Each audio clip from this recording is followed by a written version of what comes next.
धर्मस्वातंत्र्य विधेयक आहे त्याच्यावरून सभागृहामध्ये गदारोळ झाला आणि त्यानंतर शिवसेनेकडून त्याला पाठिंबा देण्यात काय सांगते? आपला शब्द चुकीचा आहे की सभागृहामध्ये पहिला गदारोळ झाला आणि नंतर शिवसेनेकडून पाठिंबा दिला गेला असा नाही.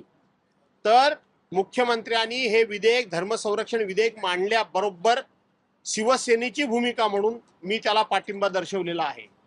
शिवसेनेची भूमिका म्हणून आपण त्याचं समर्थन केलेलं आहे.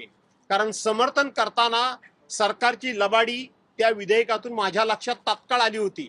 आमचे पक्षप्रमुख उद्धव बाळासाहेब ठाकरे यांच्याही ती लक्षात तात्काळ आली होती की इथं बाहेर चर्चा करताना त्यांच्या पक्षांच्या चेल्या चपाट्यांकडून जे उथळ वक्तव्य करणारे त्यांचे काही लोक त्या ठिकाणी पाळलेले आहेत, ठेवलेले आहेत, सोडलेले आहेत, त्यांच्याकडून हे मुसलमानांच्या विरोधात आणि हिंदूंचं रक्षण करणारं विधेयक कसं आहे अशा चर्चा घडवल्या जात होत्या.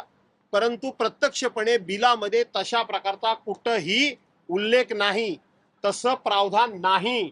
तर जर ह्या विधेयकामुळं मुस्लिमांना त्रास होणार असेल तर तो हिंदूंना सुद्धा होईल, ख्रिश्चनांना सुद्धा होईल, बौद्धांना सुद्धा होईल, जैनांना सुद्धा होईल, शिखांना सुद्धा होईल आणि पारशी लोकांना सुद्धा होईल.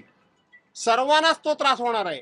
आणि त्रास जर होणार नसेल तर कुठल्याही धर्माच्या लोकांना त्रास होणार नाही. पण कालचं सरकारी बिल जे आहे ते निश्चितपणे सगळ्या धर्माच्या लोकांना त्रास देणारच आहे, एवढं मी तुम्हाला सांगतो. सर, काल जितेंद्र आव्हाड यांनी शिवाजी महाराजांवरती वेगळं वक्तव्य केलं आणि बोटावर मोजणे इतपत फक्त आता विरोधक राहिलेले आहेत, त्यात त्यांची निलंबनाची मागणी होते, काय सांगणार? मला माहित नाही, आज मी सभागृहामध्ये अजून गेलो नाही, मला आज उशीर झाला.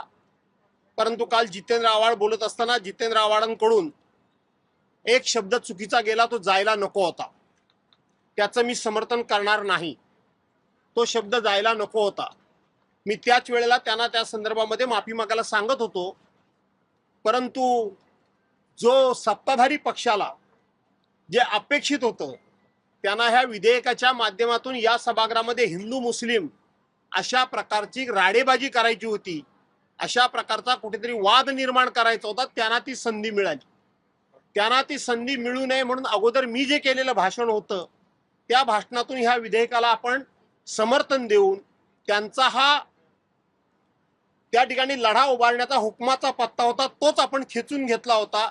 त्यामुळं समोरची मंडळी ही पूर्णपणे निष्प्रभ झाली होती आणि म्हणून जितेंद्र आव्हाडांच्या एका वाक्यामुळं त्यांना सभागृहामध्ये गोंधळ घालायला संधी मिळाली, ही गोष्ट खरी आहे.